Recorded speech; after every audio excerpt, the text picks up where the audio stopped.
Oke. Ya, oke lanjut, Mbak. Ya, Oke. ini untuk latar belakangnya. Mhm. Terus secara singkatnya untuk hak anak ini saya berpacu pada UU nomor 23 tahun 2002 tentang perlindungan anak. Di situ terdapat 13 hak anak. Namun karena saya fokus kepada anak berkebutuhan khusus, maka yang difokuskan pada 2 hak, yaitu tentang pendidikan dan pengajaran serta memperoleh rehabilitas dan bantuan sosial bagi anak penyandang disabilitas. Nah, Terus?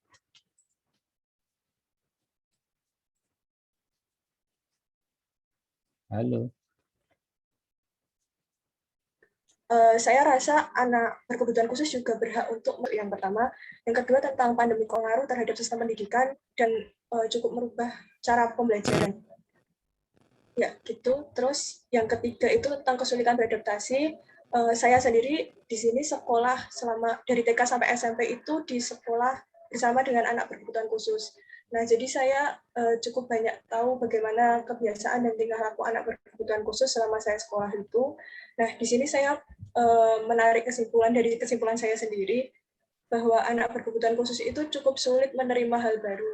Nah, sedangkan kita sedang mengalami pandemi COVID, dan itu tuh sangat berpengaruh terhadap sistem pembelajaran, di mana kita yang bersekolah atau berkuliah normal saja mengalami Kesulitan ya. perubahan yang signifikan.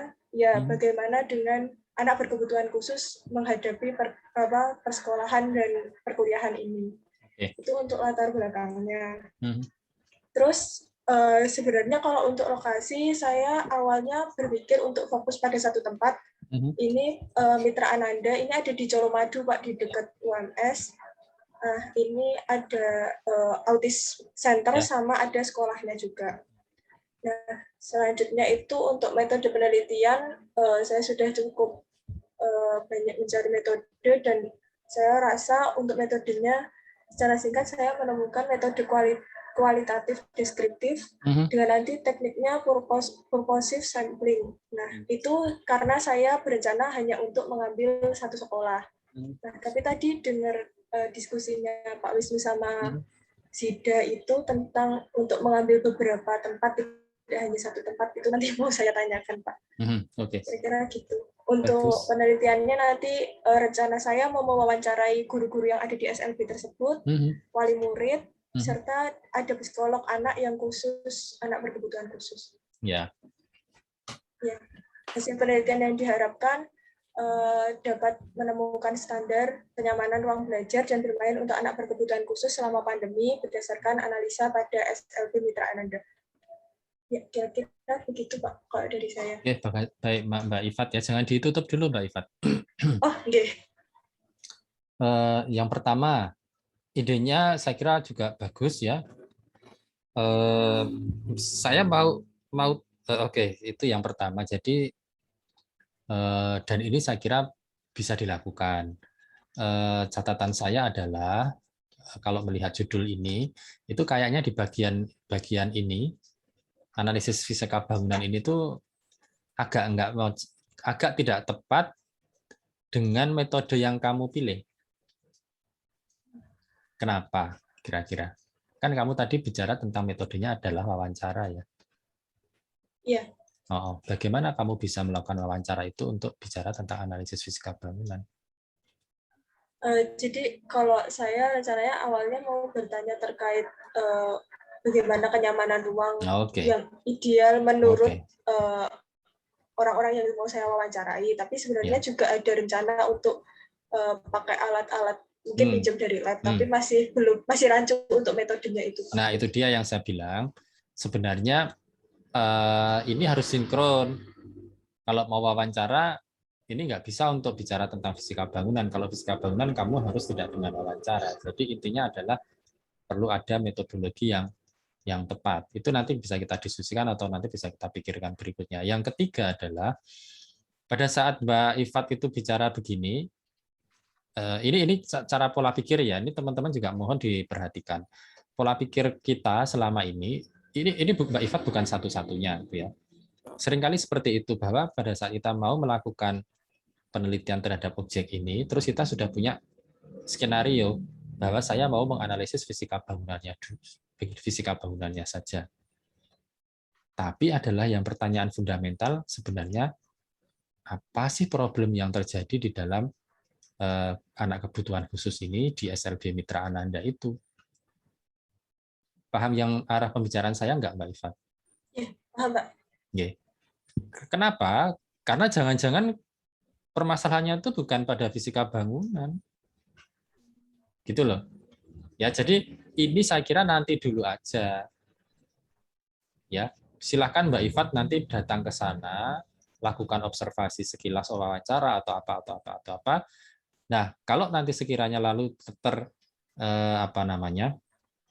terlihat di dalam observasi awal itu bahwa kok rupanya ada problem dengan ruang-ruang itu sehingga anak-anak itu tambah stres misalnya, atau ada wawancara dengan pengelolanya bahwa iya Mbak, kami itu punya masalah dengan AC misalnya, atau kami punya masalah dengan penghawaan. Nah, Mbak Ifat lalu akan bicara tentang bahwa oke, saya akan mencoba mengkaji fisika bangunan dari sisi penghawaan atau kenyamanan termal dan seterusnya. Karena itu problem. Ya, tapi kalau rupanya ini tuh masalahnya bukan itu, ini tuh masalahnya anak-anak itu sebenarnya mereka itu seperti seolah-olah orang-orang yang terbuang dari keluarga mereka. Jadi masalah itu ada di dalam psikologi. Nah, berarti pendekatannya bukan fisika bangunan mungkin, tapi pendekatan psikologi. Ya. Nah, tetapi lalu boleh saja sebenarnya akan bicara tentang fisika bangunan kalau Mbak Ifat itu punya hipotesa atau dugaan bahwa ada beberapa teori yang bisa mengkaitkan antara psikologi dengan fisika bangunan. Bahwa misalnya tingkat stres itu akan berkurang kalau dari aspek fisika bangunan itu ditingkatkan kenyamanannya. Nah, sehingga Mbak Ifat akan lalu bicara tentang psikologi kaitannya dengan fisika bangunan. Tapi bukan hanya semata-mata fisika bangunan. Jadi intinya adalah saya akan sarankan Mbak Ifat untuk mencoba menggali lebih dalam sebenarnya masalah-masalah yang ada di situ tuh apa sih sehingga harus diselesaikan. Atau paling tidak harus dicari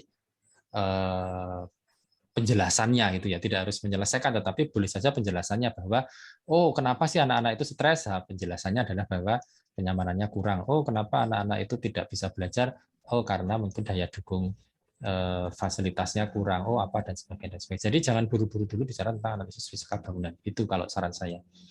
Jadi nanti di bagian-bagian yang bicara tentang metodologi nanti itu juga Mbak Ifat akan perlu waspada ya. Jadi untuk membuka wawasan bahwa metodenya bukan hanya wawancara, akan ada banyak cara. Metode banyak cara. Jadi saya berkali-kali menekankan bahwa di bimbingan saya yang sebelum-sebelumnya ada kecenderungan teman-teman mahasiswa itu mengandalkan wawancara dan kuesioner. Semakin hari semakin ke sini akan seperti itu, tapi sebenarnya bukan hanya itu, Mbak. Kita boleh kok dengan observasi. Nah, tapi observasi yang seperti apa? Jadi bukan seperti observasi yang kalian lakukan di dalam stupa itu yang saya mau melakukan observasi, terus observasinya apa ditanya nggak tahu ya. Tapi betul-betul melakukan observasi dengan cara apa? Misalnya dengan behavior map. Kalian boleh membuat peta perilaku, boleh menganalisis foto, boleh menganalisis video. Ya, kalian tidak perlu melakukan wawancara apapun ya, tapi coba di video. Kalian amati dalam satu hari perilaku anak-anak itu seperti apa. Kalian bikin transkripnya, bikin analisis dari video itu. Tanpa wawancara.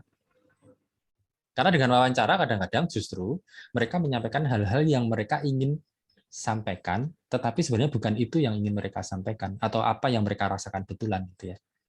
Boleh saja pada saat ditanya, saya tanya ke Mbak Ifat ini ya. Mbak Ifat, saya tanya ini ya, ini contoh saja itu ya misalnya. Dibimbing seminar penelitian oleh Pak Wisnu senang nggak? Mbak Ifat pasti akan menjawab senang. Ya kan? Kenapa? Karena yang tanya saya. Nah, itu kan berarti sebenarnya wawancara itu menunjukkan apa yang Mbak Ifat ingin saya tahu gitu ya. Tapi di luar itu barangkali Mbak Ifat akan bicara ngobrol dengan kawan-kawan bahwa Pak Wisnu itu rapenak loh, galak segala macam, ini sulit ya segala macam, dan itu direkam. Nah, kan artinya berarti kita menggali sesuatu yang di luar dari wawancara itu. Nah, itu yang saya bilang bahwa metodologi itu banyak, Mbak. Nanti akan boleh kita lakukan, kita gali lagi metodologi pada saat kita bicara di level itu. Gitu, Mbak Ifat, kurang lebih. Semoga Ya. tercerahkan ya. Iya. Oke. Setelah ini nanti kita akan lihat langkah-langkahnya seperti apa. Saya mau sekilas dulu. Nah, saya mau tanya sekarang respon Iva terhadap seminar. Kalau saya sebenarnya awalnya kaget ya Pak, karena kan awalnya tahunnya Januari, sedangkan ini masih KP juga ya Pak. Jadi kayak maksudnya baru juga. Jadi padahal kita juga harus nyelesain laporan KP juga. Betul. Sempat kepikiran takutnya antara kacau ngerjain laporan KP sama masih harus SP itu Pak. Awalnya kepikirannya kayak gitu, tapi kebetulan laporan KP saya mulanya juga maksimal masih Januari, jadi insya Allah bisa Pak. Saya perlu sejujur-jujurnya supaya apa? Supaya Mbak Ifat kan yang lebih tahu tentang situasi sendiri ya, dirinya sendiri, bahwa saya bisa, saya nggak bisa, sehingga nggak apa-apa kalau mau, Pak saya nggak sanggup, Januari aja deh gitu ya. It's okay, betul-betul nggak apa-apa. Gitu. Tapi kalau Mbak Ifat memang mau mencoba, oke, mari kita coba ikut seminar itu, ya mari kita agendakan gitu ya. Gitu ya. Berarti dicoba ya. Oke, siap. Tak tulis ya. Oke, monggo yang lain. Ini Pak, saya boleh bertanya dulu? Boleh, monggo. Terkait tadi yang sama Zida tadi tentang rumah sakit jiwa yang kalau bisa membandingkan antara yang di Solo dan yang di itu, apa perlu saya mencari SLB yang lain? Karena jujur saya sudah mencoba mencari beberapa SLB di Solo dan memang secara bangunan ada Pak, namun secara bangunan masih dari triplek, masih belum sangat belum memadai. Nah, saya takutnya malah menjadi standar yang salah kayak gitu Pak awalnya. Oke. Itu dia Mbak. Jadi pada saat kita bicara tentang hal-hal yang esensial gitu ya, itu mungkin kita akan bicara hal-hal di luar fisik. Saya akan cerita satu contoh. Mas Mbak, iki siap-siap kuliah suwe loh ini malam ini. Soalnya ini brainstorming itu biasanya lama banget gitu ya. Jadi ini saya mau dongeng. Di satu ketika di tahun 2018 saya diminta tolong oleh satu institusi begitu untuk melakukan kajian terhadap pengembangan penyusunan master plan perpustakaan di Kabupaten Munthilan. Intinya begini, Kabupaten Munthilan itu punya rencana untuk peningkatan literasi, ya, kemampuan membaca masyarakatnya itu dengan membangun perpustakaan di wilayah Kabupaten Munthilan. Nah, mereka lalu mencoba mencari tahu model perpustakaan seperti apa sih sebenarnya yang paling tepat untuk masyarakat Munthilan. Nah, mulai dari apa? Diidentifikasi bahwa ada perpustakaan daerah, ya, perpus daerah yang itu tuh dikelola oleh pemerintah, gedungnya bagus, gede dan sebagainya. Ada juga perpustakaan desa. Perpustakaan desa itu yang dikelola oleh desa. Ada perpustakaan masyarakat atau apa istilahnya itu ya? Ya, perpustakaan masyarakat yang dikelola oleh bahkan individual itu ya, seperti misalnya ibu rumah tangga yang dia itu punya anak-anak, lalu dia punya koleksi buku banyak itu ya, lalu dibuka untuk tetangga-tetangganya dan sebagainya. Nah, kalau kita bicara tentang fisik ya, tentu akan membayangkan perpustakaan daerah yang nilainya miliaran, yang gedungnya bagus banget itu akan sebagai fasilitas yang paling bagus itu ya secara fisik. Tetapi setelah kami melihat, itu sebenarnya justru yang paling efektif itu adalah perpustakaan masyarakat komunal ini. Mengapa? Karena dia betul-betul bisa menjawab kebutuhan masyarakat yang ada di sana. Contohnya apa? Bahwa ada satu perpustakaan itu yang dia spesifikasinya adalah buku-buku masak, buku-buku keterampilan untuk ibu-ibu. Kenapa? Karena dia diletakkan menjadi satu dengan posyandu. Yang membaca itu adalah konsumen utamanya adalah ibu-ibu yang pada saat dia itu sambil ngomong anaknya, sambil ke posyandu dan sebagainya, mereka bertukar pikiran di situ, melakukan kegiatan bukan hanya meminjam buku, bahkan mereka arisan, terus mereka bikin pelatihan, ini itu segala macam. Ada perpustakaan satu yang dikembangkan oleh masyarakat itu yang spesifikasinya adalah buku pelajaran atau misalnya buku-buku pengetahuan umum. Kaitannya dengan apa? Dengan pengembangan lingkungan, karena yang menggerakkan adalah orang-orang yang concern dengan sampah. Nah, lalu sukses. Ada juga yang dia itu perpustakaan yang dikembangkan bareng dengan angkringan. Yang lalu di situ anak-anak sambil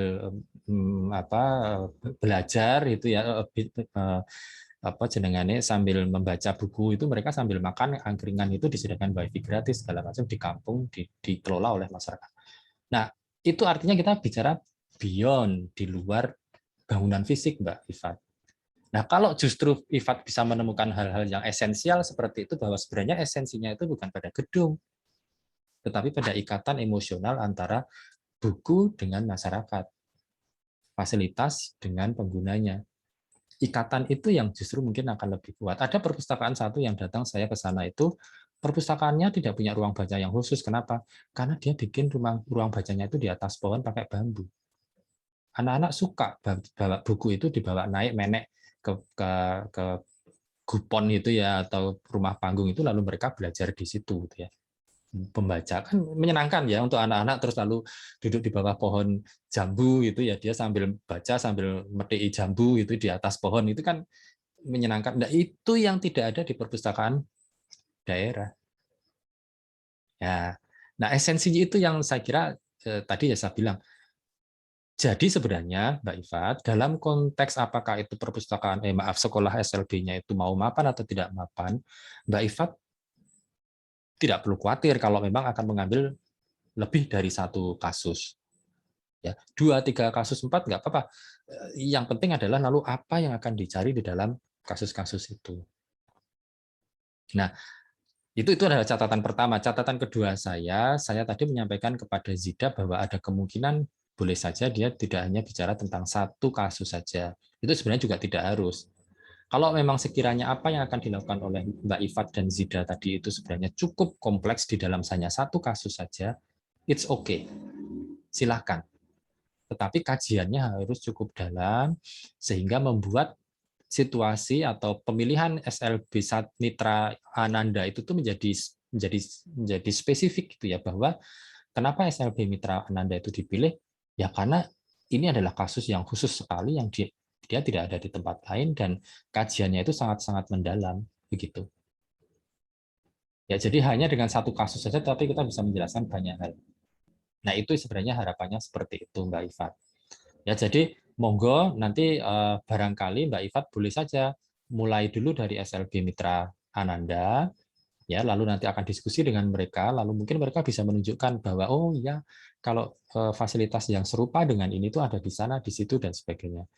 Mungkin namanya bukan SLB, tetapi mungkin rumah apa gitu ya, atau mungkin panti apa gitu-gitu, tapi esensinya adalah untuk anak-anak kebutuhan khusus bisa jadi, ya.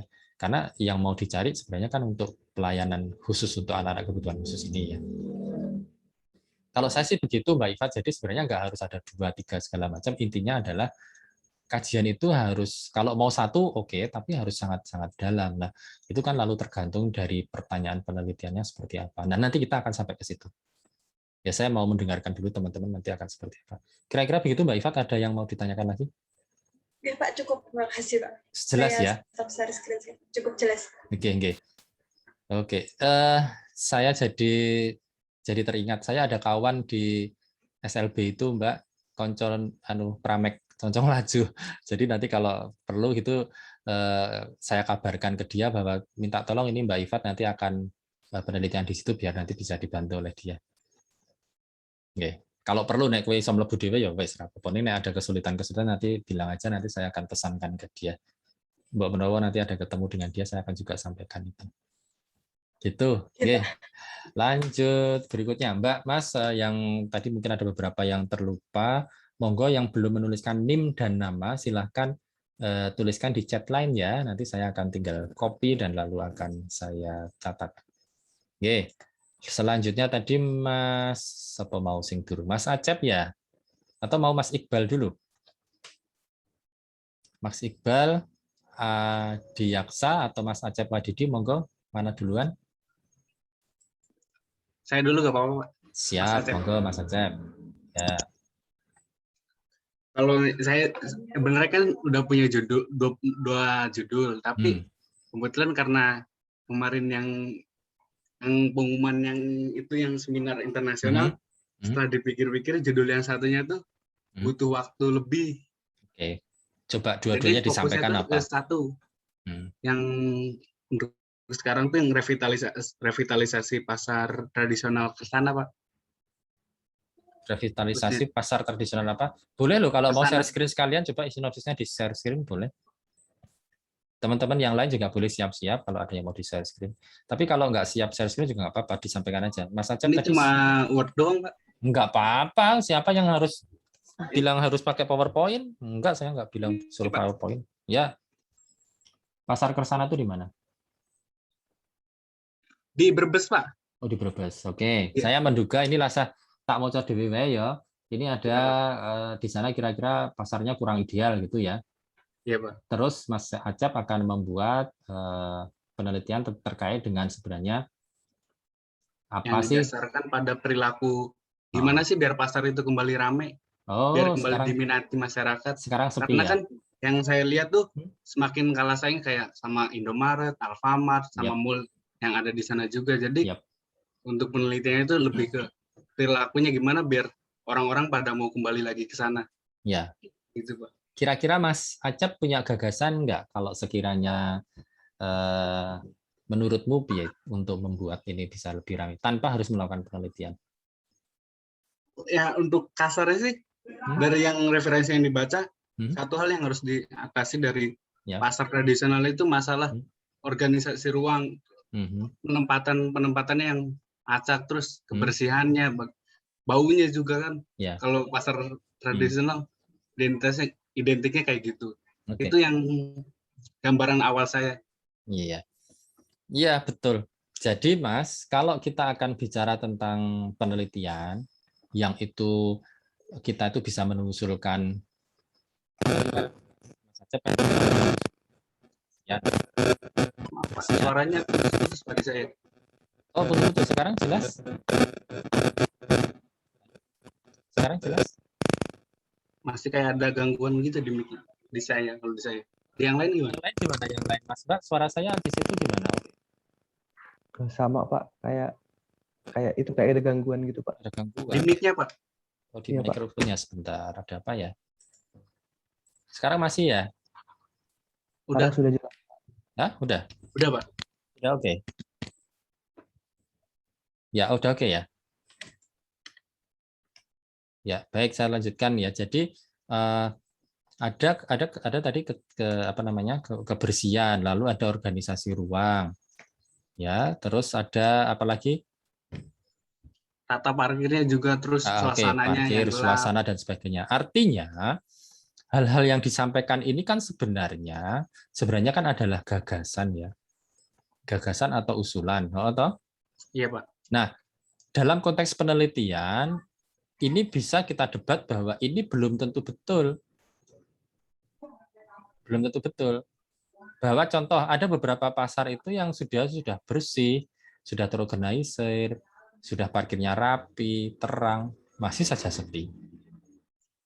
Ada kan kemungkinan seperti itu? Iya, Pak. Ya, artinya kalau dalam konteks itu ini sebenarnya bukan dalam konteks penelitian loh ya, beda dengan desain ya. Ini dalam konteks penelitian, ini kita sebut sebagai hipotesa. Hipotesa itu apa sih? Dugaan. Yep. Jadi gagasan kita itu sebenarnya bukan final, tetapi kita hanya bicara tentang bahwa itu adalah dugaan.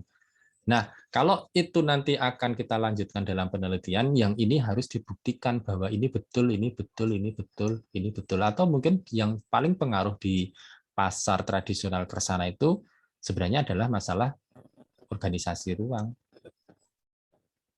Ya, atau mungkin masalah parkir saja. Nah, mana yang paling dominan? Nah, itu sebenarnya yang nanti akan lalu kita lihat. Ya, penelitian itu nanti untuk menggali aspek-aspek ini mana yang paling dominan di konteks pasar Kersana itu. Ya, jadi kira-kira begitu. Nah, tetapi saya mau bilang begini bahwa penelitian tentang pasar ini itu sudah umum, sudah banyak. Jadi kalau Mas Acep mau membuat seperti itu, ini harus saya sarankan ini apa ya, pendekatannya itu harus sangat berbeda dengan yang lain-lain gitu ya. Nah, saya tidak tahu apakah akan bicara seperti apa itu ya. Jadi jangan dulu dari tujuan perancangan, Mas. Ini kamu nggak akan merancang kok. Di sini adalah penelitian. Penelitian itu untuk menemukan jawaban. Ya, pertanyaannya tadi, kalau kamu mau sampai dengan perancangan, ini sebenarnya adalah hipotesa yang ini harus dicari tahu. Jadi fokus kita bukan dalam rangka merancang, tapi untuk mencari tahu. Apa sih masalahnya kok bisa sepi, misalnya. Apa sih yang bisa menarik mereka kembali? Tadi Mas Acep bilang begitu. Nah, itu mungkin akan bisa. Jadi sebenarnya dalam rangka mencari jawaban atas pertanyaan itu. Bisa dibayangkan buatan Mas Acep? Bisa, Pak. Ya. Jadi agak beda ya dengan kita mengusulkan usulan gitu ya. Nah, ini nanti kalau kamu mau mengusulkan sesuatu seperti itu tadi, itu di mana? Itu di SKPA. Di SKPA kita akan bicara tentang perancangan itu. Nah, kalau kalian mau melakukan perancangan ini, yang lalu ya saya mau ngetes Pak perancangan ini apakah betul atau tidak. Nah, itu ada di mana? Itu ada di Stupa 7. Nah, ini ada beberapa kawan yang di sini itu ikut Stupa 7 dan seminar penelitian. Nah, di Stupa 7 nanti memang akan fokusnya kepada perancangan yang lalu harus kita buktikan bahwa apakah itu betul atau tidak. Mana di antara itu yang efektif, mana di antara itu yang efisien, mana di antara itu yang paling tepat, dan seterusnya, dan seterusnya. Jadi kita akan ngetes hasil rancangan kita itu untuk melihat efektivitasnya, dan seterusnya, dan seterusnya. Oke, gagasan kedua apa?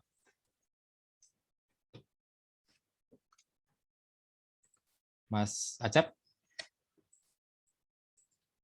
Gagasan keduanya apa? Suaramu nggak masuk, Mas. Ya, silakan, bisa. Yang keduanya itu masih sama sih, Pak. Ya. Lebih kayak gini juga. Apa tentang? Tapi usulannya agroteknopark. Nah, apa itu agroteknopark itu apa yang dimaksud dengan pusat itu? Penelitian buat bidang pertanian gitu, Pak. Nah, itu sudah ada barangnya atau belum? Nah, itu belum, Pak. Oh, oke. Itu lebih tepatnya nanti akan diusulkan untuk SKPA, bukan di seminar penelitian. Ya. Kecuali Mas Acep mau mencari apa ya istilahnya itu? Mencari membuat semacam studi kelayaan ya. Studi kelayaan terkait dengan proyek itu tadi.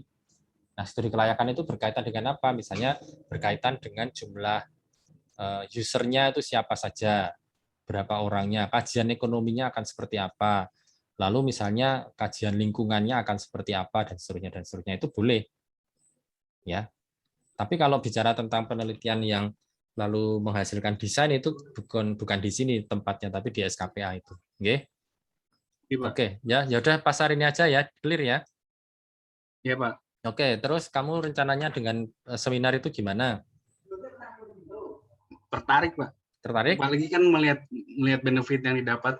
Iya, jelas lah. lah. Dari yang produk yang dihasilkan juga kelihatannya bisa lah untuk Desember.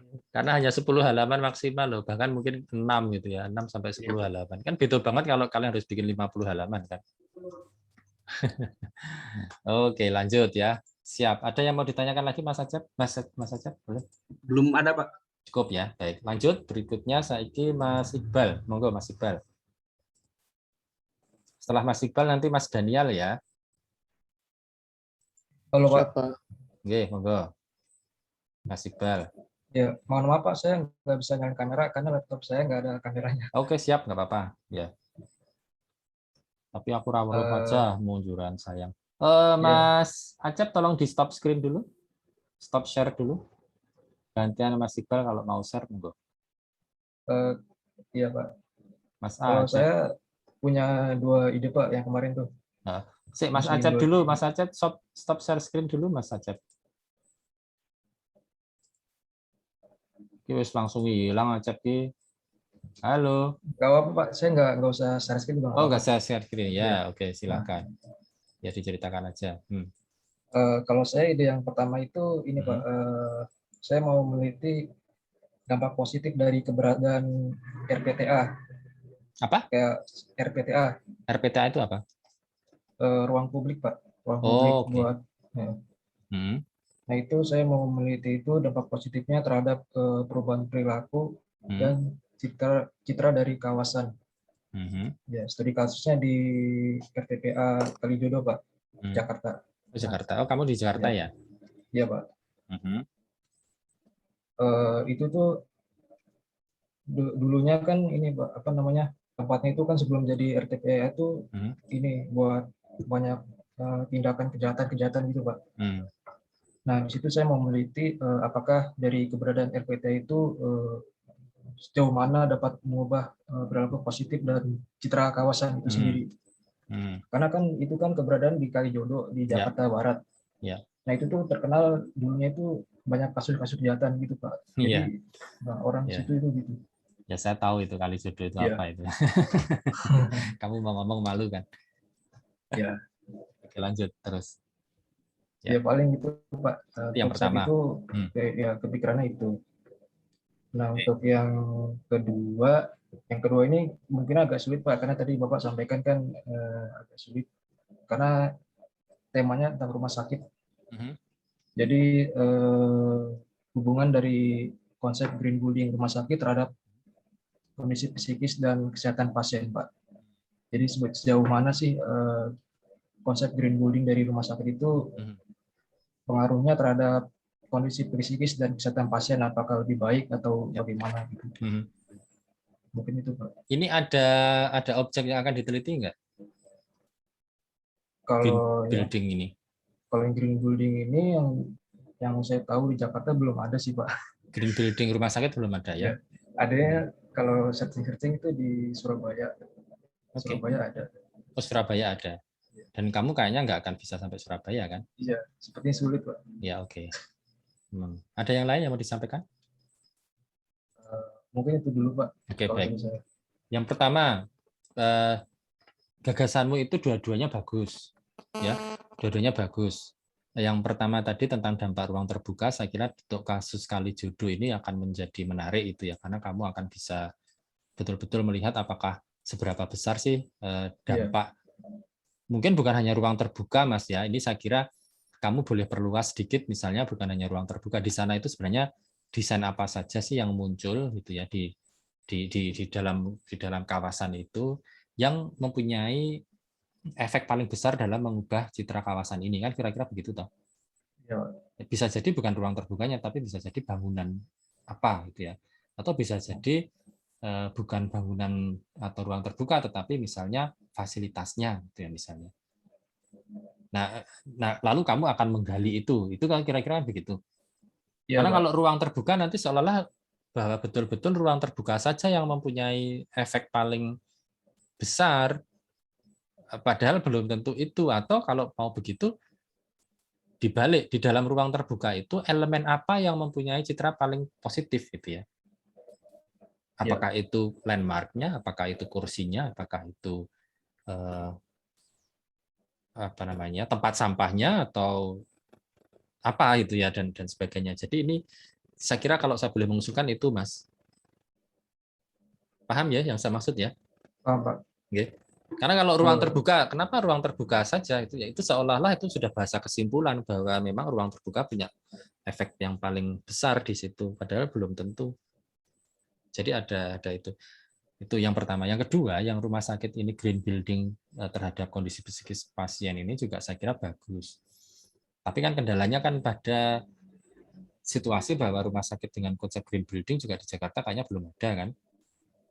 Saya belum meriset secara jauh sih Pak, ya. tapi kemungkinan kecuali dan itu akan menjadi sulit pada saat Mas Iqbal belum tahu rumah sakit mana gitu ya. Kecuali Mas Iqbal punya koneksi ada Pak paman saya punya rumah sakit di situ itu ya sehingga kamu punya akses untuk melakukan penelitian itu silakan aja.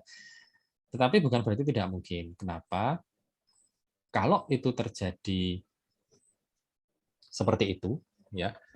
Boleh saja kita membuat penelitian itu penelitian yang bersifat studi literatur. Jadi objek yang kamu teliti itu adalah dokumen-dokumen literatur begitu. Jadi kamu melakukan kajian terhadap contoh-contoh yang sudah ada.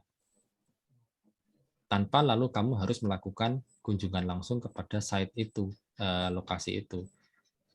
Itu bisa begitu, Mas Iqbal. Karena kan sebenarnya yang kamu bayangkan dengan pengaruh green building terhadap kondisi psikis pasien ini kan sudah ada tingkat desainnya ya. Ya. Oh, tahu, gue kan bayangin terus aku nek mendesain ini saya lalu menduga ini proyekmu ini lebih mirip untuk tingkat SKPA. Nah, ini akan menarik kalau kamu angkat ke SKPA. Judul ini menarik untuk diangkat ke SKPA yang green building ini, tetapi akan melalui perlu skenario khusus untuk diangkat di seminar penelitian karena konteks kesulitannya. Sehingga saya akan sarankan kalau mau mengambil ini lakukan kajian pustaka. Kajian pustaka itu apa? Kamu betul-betul harus membedah banyak literatur yang bicara tentang itu. Coba deh kamu kaitkan antara green building dan kondisi psikis pasien itu seperti apa.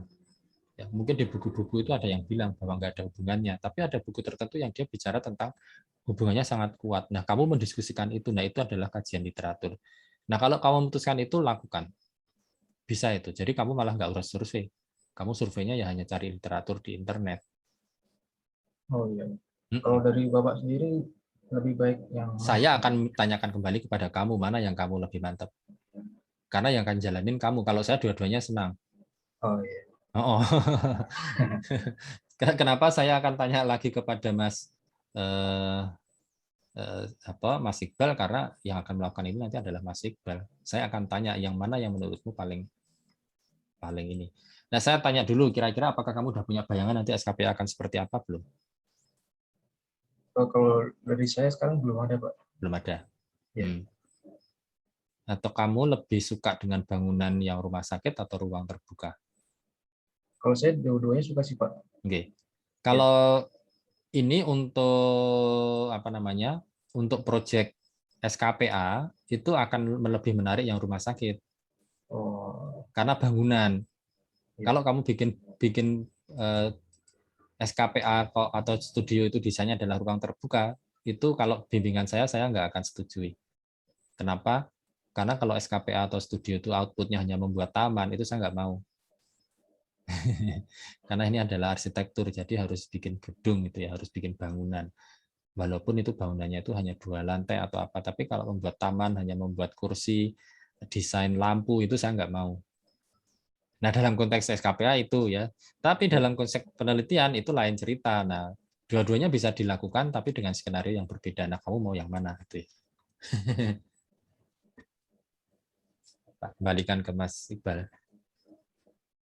Nanti saya pikirkan dulu ya, Pak. Pikir dulu ya, tapi jangan lama-lama lo ya. Iya, Pak.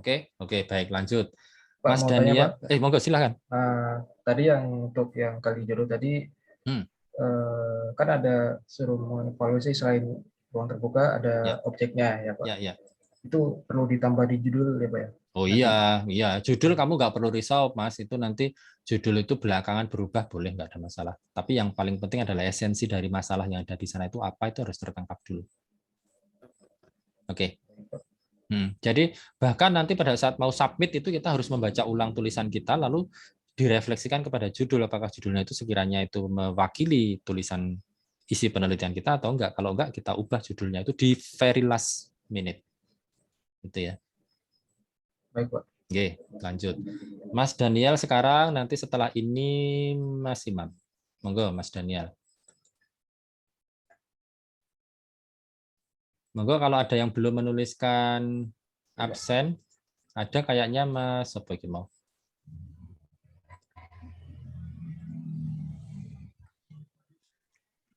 Mas Arfian belum menuliskan NIM dan nama lo ya.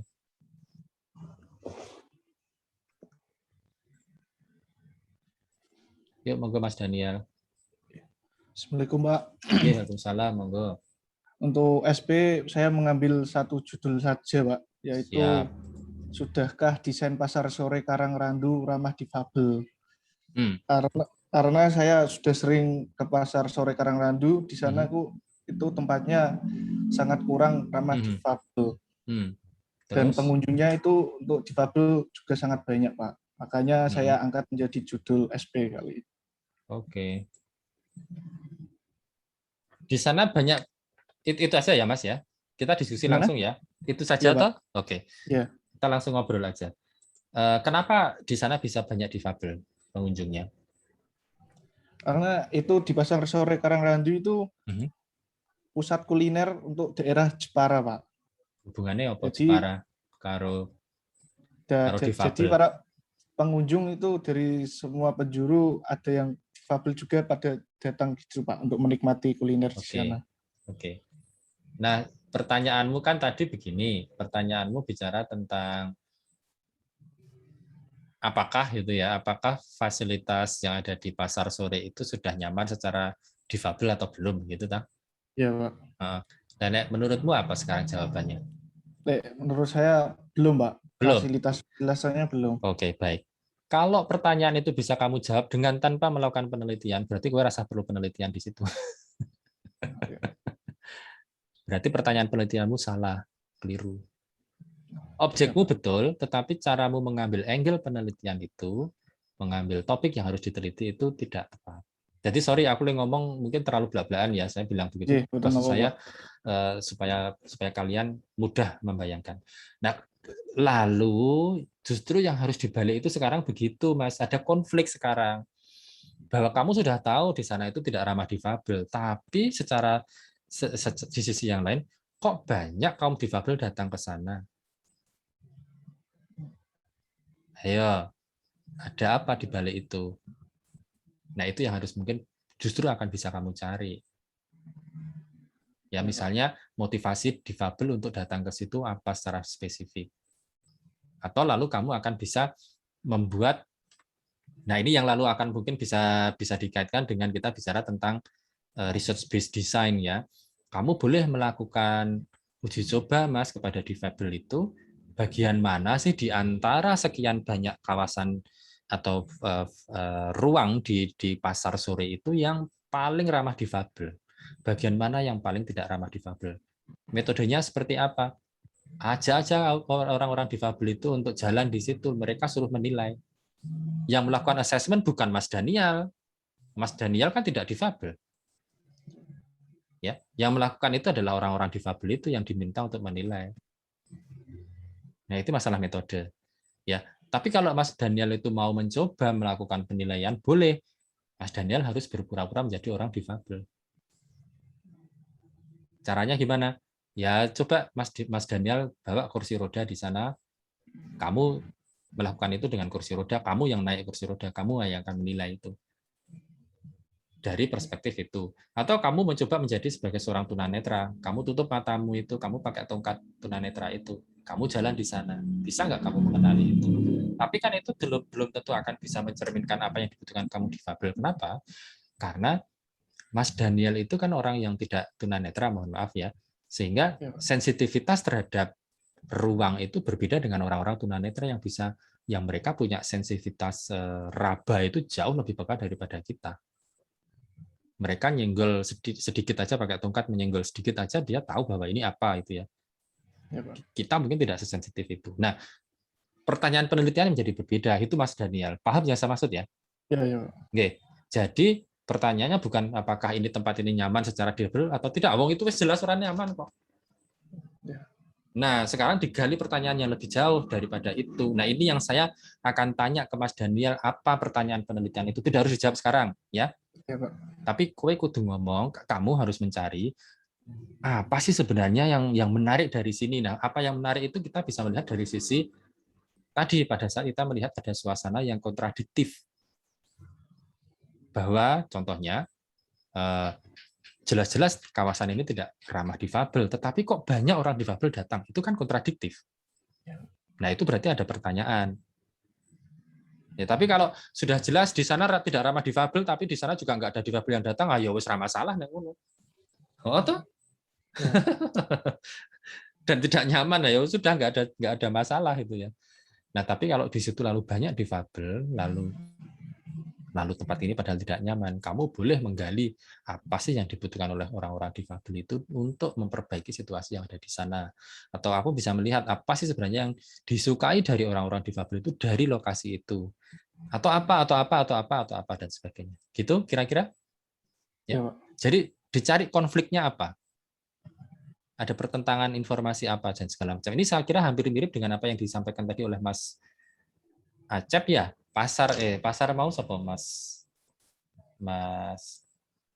Acep, betul ya. Jadi Mas Acep tadi pasar di Brebes tadi sebenarnya apa sih yang terjadi, kontradiksi di sana itu apa sih? Kalau sekedar tidak nyaman, udah tahu tidak nyaman ya sudah itu ya.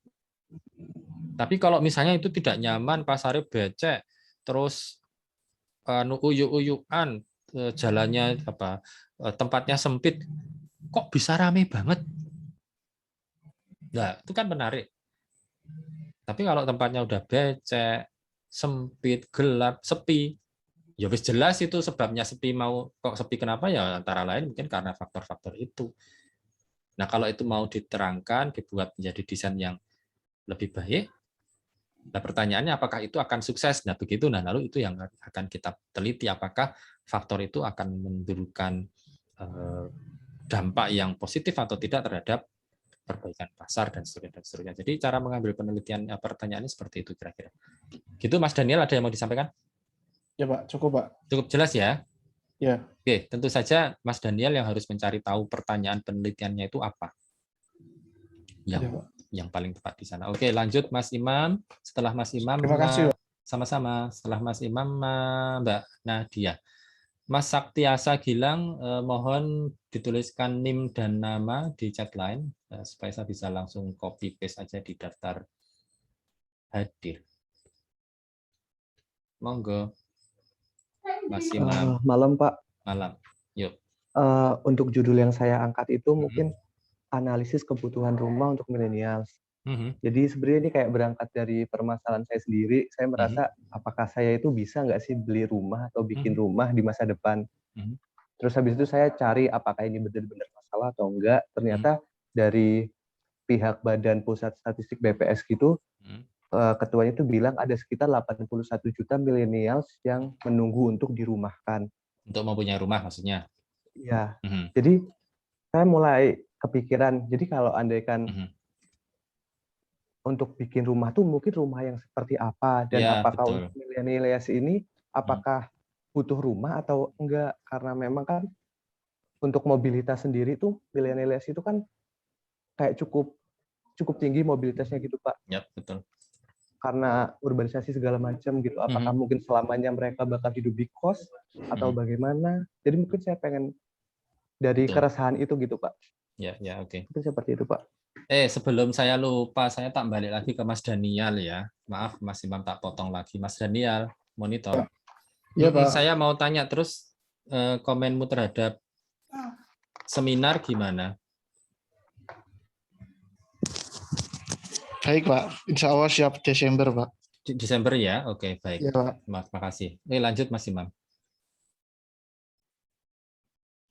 Iya Pak, mungkin sampai situ aja Pak untuk itu aja. Isu ya baik. mungkin. Kalau tidak salah ini lalu beda dengan yang Imam sampaikan kemarin waktu kita di kelas 47 ya.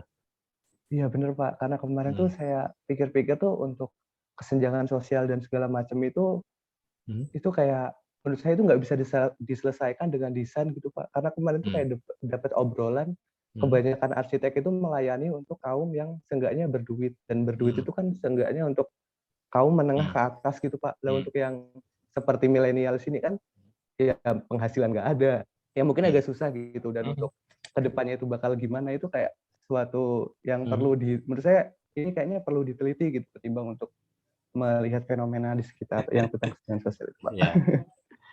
Kamu belum ada gambaran tertulis ya yang bisa muncul di layar ya? Oke, saya aja kalau gitu. Oke Pak. Nggak ada? Belum Pak, karena saya nggak bawa laptop.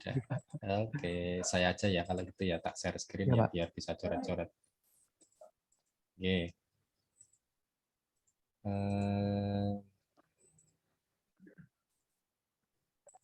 Udah muncul screen saya di situ. Sudah, Pak. Oke, baik. Satu, kamu bicara tentang ya bahwa yang pertama kemarin adalah ruang publik toh. Iya, ruang publik, sharing space gitu, Pak. Sharing space ya, sharing space terkait dengan real estate itu ya. Tadi datangnya bawa itu ya. Ya, jadi ada real estate, terus ada kaitannya dengan public space itu seperti apa ya? Karena kamu bicara tentang gap antara golongan kaya dan miskin, gitu-gitu kan kira-kira. Ya. Iya, Pak, kurang lebih seperti itu. Kurang lebih seperti itu. Yang kedua, kamu bicara tentang rumah untuk milenial, gitu ya. Iya. Nah, ini dua-duanya sebenarnya menarik, Mas, tetapi memang agak berbeda spektrumnya atau dimensinya. Kenapa? Karena kalau yang ini barangnya itu sudah ada.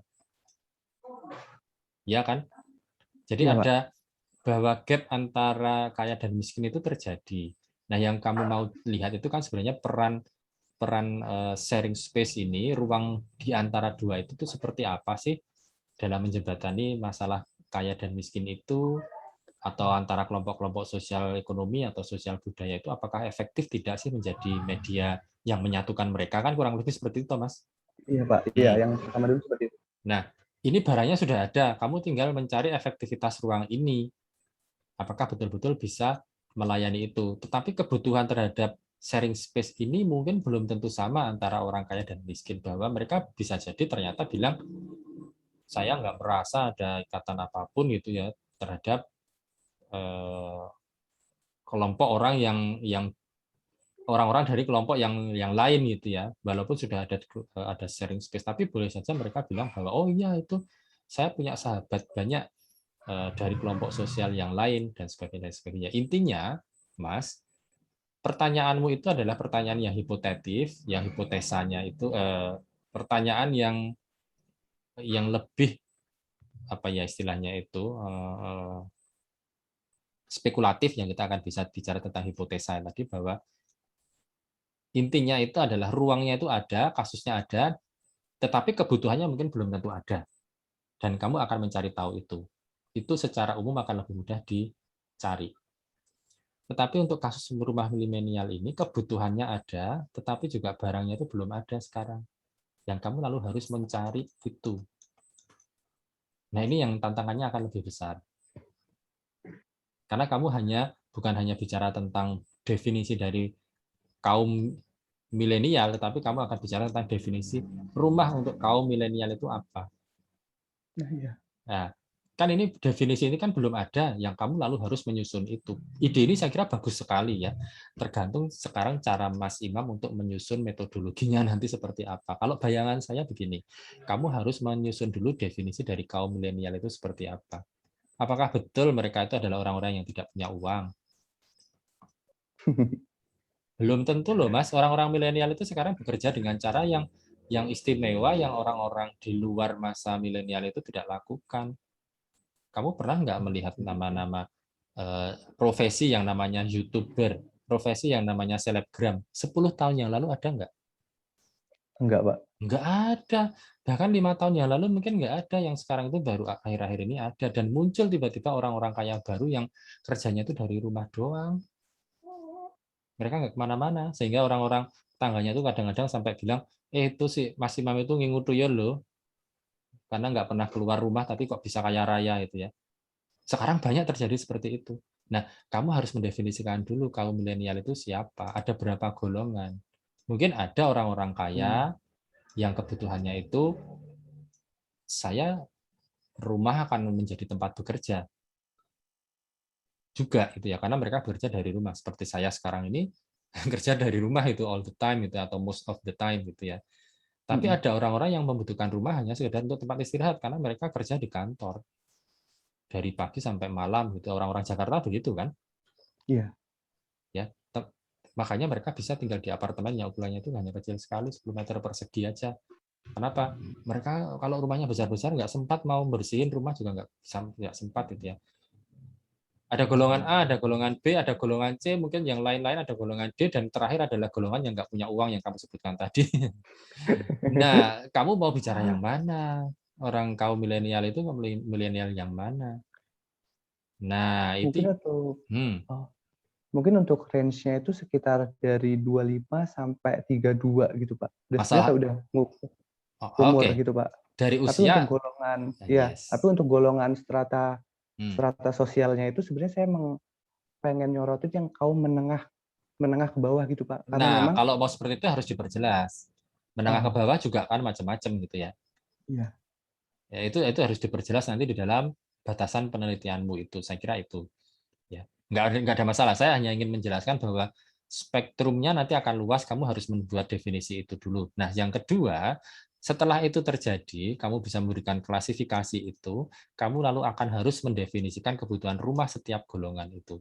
Rumah untuk orang kelas A, kelas B, kelas C, kelas D akan berbeda seperti saya tadi bilang. Ya toh? Yang orang kerja di pabrik dari jam 8 sampai jam 11 malam, mereka nggak butuh rumah besar. Mereka hanya butuh kamar tidur, makanya kosnya rapopo. Di rumah susun sempit aja nggak apa-apa, model studio. Tapi ada juga orang-orang milenial yang dia itu justru cara berpikirnya juga milenial, bahwa enggak, saya mau kerja di rumah saja, saya nggak mau jadi orang kantoran. Jadi orang kantoran itu nggak bisa kaya. Saya mau jadi wira swasta aja yang kerja dari rumah aja. Saya bisa manage waktu sesuka saya. Sehingga saya butuh rumah itu yang nyaman sekaligus untuk bekerja sebagai kantor. Nah, jadi sebelum kita bicara tentang fisik, Mas, ya sebelum kita bicara tentang fisik, kamu harus bicara dulu tentang kebutuhan.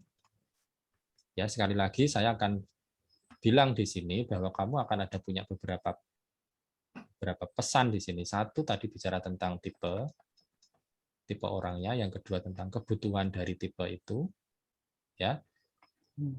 Lalu kebutuhan itu nanti akan mendefinisikan dari bentuk fisik itu. Nah, kalau kamu mau bicara tentang research based design, di level fisik ini yang nanti kamu harus akan kembalikan lagi kepada orang-orang itu, apakah betul seperti ini yang mereka maui. Ya, jadi di cross check pada saat kamu bicara tentang fisik, kamu harus membuat simulasi. Ya, simulasi sampai bentuknya seperti apa, apakah betul seperti ini. Nggak usah yang susah-susah, kita bukan bicara tentang simulasi, tentang kualitas simulasi di sini bukan dari aspek rendernya yang lalu realistis, yang lalu itu segala macam, tetapi bisa nggak menjawab kebutuhan itu, misalnya dari aspek kebutuhan ruangnya, dari organisasi ruang, dari perletakan ruang tidurnya terhadap dapur, terhadap ruang tamu dan sebagainya, komposisinya saja. Sudah sampai di situ dulu aja, itu sudah bisa dibilang bahwa itu research based design. Kenapa? Karena kita lalu akan harus membawa desain itu, ya, desain ini kepada siapa? Kepada klien. Sesuai dengan kebutuhan atau tipologis beberapa orang tadi. Kira-kira begitu, Mas Imam. Terbayang nggak? Iya, Pak. Terbayang, Pak. Terbayang. Nah, sekali lagi saya akan tawarkan kamu mau milih yang mana, yang judul yang pertama atau yang mau yang kedua. Karena dua-duanya ini bagus banget, tetapi kamu memang harus melakukan pendekatan yang berbeda. Gitu. Ya, Pak. Ada feedback, ada komen, ada diskusi? Tercerahkan atau tambah bingung? Tercerahkan, Pak. Cuma mungkin karena saya kan udah ada bayangan buat SKPA sama TA-nya gitu, Pak. Ya, oke. Karena kemarin tuh kalau bayangan dari SKPA tuh terlepas dari ini ya, Pak, ya, kebutuhan A, B, C, dan D itu, saya pengen ngerancang rumah yang bisa plug and play gitu, Pak. Kayak sekarang kan saya masih magang gitu, Pak. Kemarin tuh kayak ada klien gitu, dia tuh pengen rumah yang notabene pengen murah gitu, Pak. Dan kita tuh kayak bolak-balik bikin RAB segala macam bla bla bla. Kok ini nggak sampai ke budgetnya itu gitu loh. Jadi saya mungkin kepikiran gimana sih biar orang ini bisa punya rumah gitu. Jadi saya sempat riset juga kemarin kayak tentang RC itu, ternyata ada metode yang plug and play gitu, kayak mungkin kayak puzzle anak-anak kecil dulu itu loh, Pak, yang tinggal ditempel gitu. Jadi saya pengen neliti itu gitu. Jadi saya pengen korelasiin untuk SP-nya, untuk kebutuhan ini tipe-tipe tadi itu, dan nanti di SKPA-nya itu saya pengen lebih ke arah itunya, nanti di TA-nya saya pengen ngedesain rumah yang seperti itu gitu, rumah yang model plug and play gitu, Pak. Itu sih rencana kemarin, Pak. Ya. Kalau kamu mau mengkaitkan dengan itu, Mas, simpel sih sebenarnya. Oke, saya membaca angan-anganmu itu kan tadi bicara tentang SKPA ya, bahwa itu bicara tentang rumah, ya. Dan itu kalau kamu mau memang tentang rumah, boleh saja apa yang kamu lalu akan hasilkan di sini tentang fisik, desain dan sebagainya itu nanti, yang lalu sudah kamu konfirmasi di situ, itu nanti akan kamu tindak lanjuti di saat SKPA bicara tentang desain rumah dalam skala yang sudah lebih finish. Kalau dalam konteks penelitian ini, itu kamu cukup dengan model sederhana, dengan simulasi dan sebagainya sudah selesai. Nah, di saat nanti bicara tentang SKPA atau studio, nah kamu harus menyusun ini menjadi gambar kerja, utilitas, struktur, dan sebagainya sampai di sana. Di level ini tidak sampai harus seperti itu. Iya. Ya. Bahkan di levelnya Stupa 7 pun mungkin saya tidak akan minta kalian untuk sampai lalu harus masuk ke level utilitas dan sebagainya. Jadi ini memang kalau kamu bisa melakukan ini di sekarang ini atau di Stupa 7 yang kebetulan nanti Mas Ilham tergantung mau ngikut yang mana itu ya, ikut yang SP dan Stupa 7 atau mau SP aja atau Stupa 7 aja monggo aja. Tapi intinya adalah kamu kalau udah bisa melakukan ini di level SP ini, ke SKPA sebenarnya apapun itu nggak akan terlalu jauh. Tapi saya akan pesankan begini, Mas. Jangan bicara tentang hal-hal yang terlalu detail di level ini. Di level detail itu seperti apa? Kamu tadi bicara tentang puzzle. Ya. Nah, itu apakah bicara tentang analogi batu bata dengan puzzle itu atau apa? Kayak metode kemarin tuh nemu kayak ruang model ya? sambungan kayu gitu kan, Pak. Oke, sambungan kayu. Artinya kan bicara tentang struktur membangunnya kan? Iya, itu mungkin itu it's too much detail, kamu nggak perlu sampai level itu di level ini.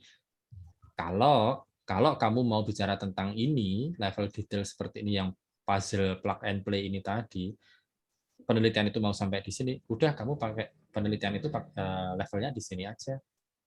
Kamu akan bicara tentang efektivitas metode plug and play ini dalam membuat rumah murah. Nah, kamu lalu harus membuat modeling. Oh iya. Nah, kamu harus bikin ya kue arep nengendi. Nah, ini angle-nya beda lagi. Angle-nya beda lagi. Ini kamu bicara judul yang ketiga sekarang.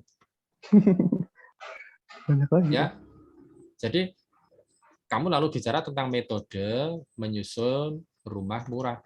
Bandingkan antara yang metode plug and play dengan metode yang RISA, dengan metode yang ini itu segala macam, termasuk misalnya dengan menggunakan barang bekas atau dengan botol segala macam. Kamu bikin modelnya, bikin simulasinya. Simulasinya apa? Kamu mengkalkulasikan rupiahnya, materialnya itu butuh berapa untuk membuat satu rumah kecil. Rumah kecil itu tipenya berapa? Bahannya butuh berapa? Bahannya butuh berapa, lalu hubungannya dengan biayanya butuh berapa? Bukan hanya biaya material, tapi biaya pengerjaannya, biaya tukangnya. Nah, kamu menyusun itu penelitian. Ya, mungkin lebih. Lah, sing endi sing arep tok goleki? Nah, saya mau tanya nih sekarang. Kalau kamu belum bisa menjawab sekarang, nggak apa-apa, tapi pastikan itu harus bisa sudah dipilih minggu depan. Itu. Ya, Pak. Clear ya? Clear, Pak. Karena tak gali tadi kok kamu bicara tentang batu batanya, tentang sambungannya, itu nanti itu kalau kamu bicara tentang judul yang kedua loh ya. Iya. Tapi pada saat lalu kamu mau tetap yang itu penelitiannya, ya kamu penelitiannya beda lagi ceritanya. Ini kamu bikin satu judul yang lain. Nah, di level mana nanti akan muncul di SKPA, yaitu bisa gabungan dari cerita semua ini tadi. Ure-ureanku tambah mumet berarti. Nanti saya share nanti clear diskusi ini nanti supaya kalian kalau mau dengarkan lagi ini bisa. Oke, sampai di situ ada yang mau didiskusikan, Mas Ma? Mungkin cukup, Pak. Cukup ya. Oke, jam berapa? Baru jam 9. Berikutnya tadi Mbak Nadia ya. Setelah Mbak Nadia nanti ada Mas siapa? Mas Arfian. Oke. Makasih ya, Pak. Sama-sama. Monggo Mbak Nadia.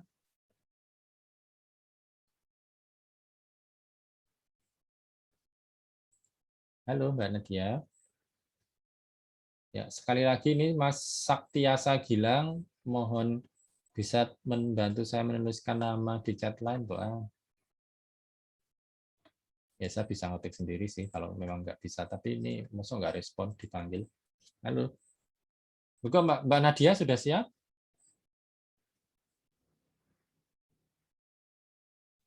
Oke, belum siap. Mas Arfian Setia Ananta. Sudah siap, Pak. Oke, monggo.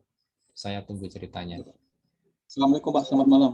Waalaikumsalam warahmatullahi wabarakatuh, Mas Arfian.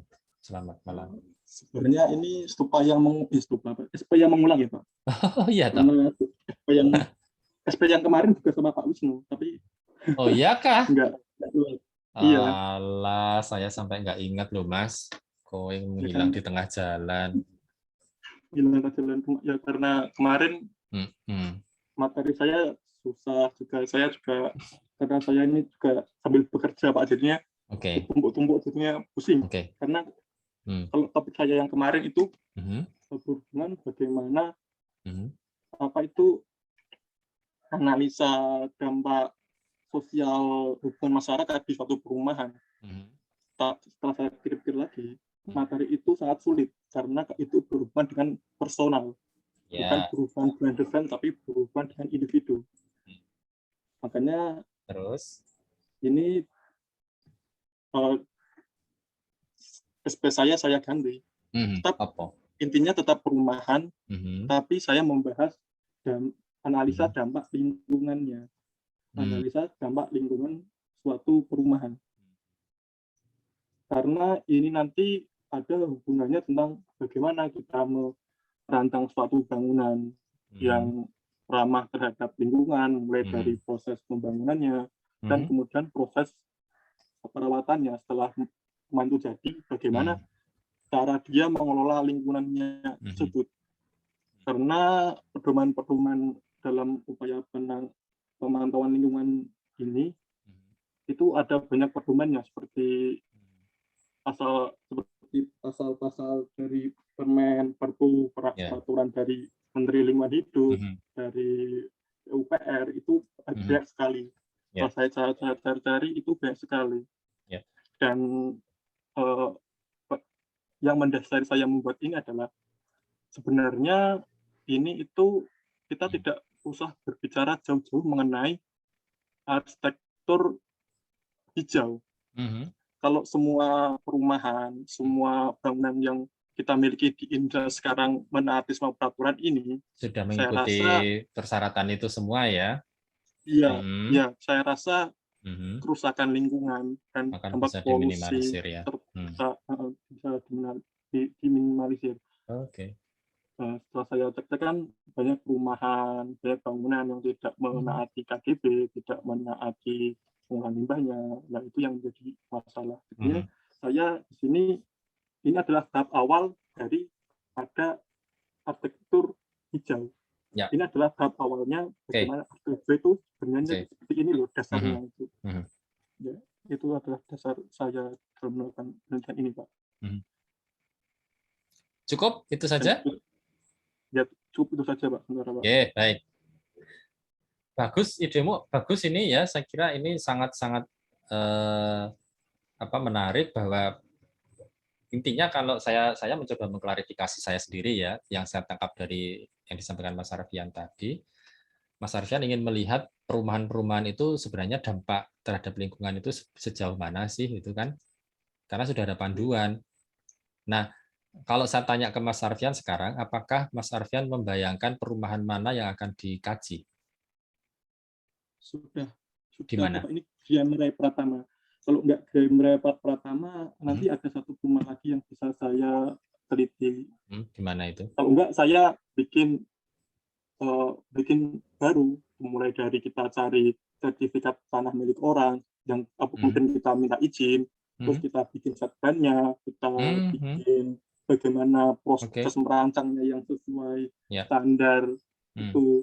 Kan kalau proses pembangunan, pertama kalau kita masih menata lahan, Pak, itu kan banyak sekali masalah yang ditimbulkan nanti. Misal waktu ini ada jalan tol, pembangunan jalan tol itu ya Pak, kan banyak tanah apa truk pengangkut tanah uruk itu ya. Nah kalau posisinya sekarang hujan, otomatis itu dampak lingkungannya kayak luar biasa ya. Bekas tanah itu di jalan itu kan dampak lingkungan. Nah, bagaimana kita mengatasi solusi itu dulu Pak sebelum kita bicara dengan arsitektur hijau.